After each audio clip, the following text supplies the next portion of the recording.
எங்க அம்மா எப்படி வரானா எப்படி எப்படி எப்படி எப்படி எம்மா பழுத்த சட மார்பில் ஆட பச்சை போனோம் எழுந்தாட பத்தினியால் ஆடி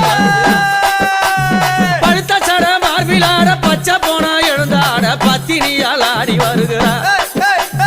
முக்கா சட மார்பில் ஆட அம்மா அந்த முக்கா சட மார்பில் ஆட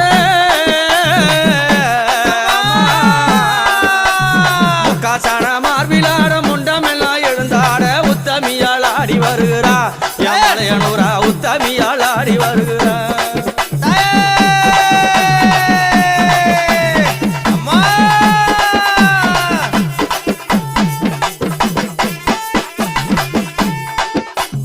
மாறி கோடல் கிழித்து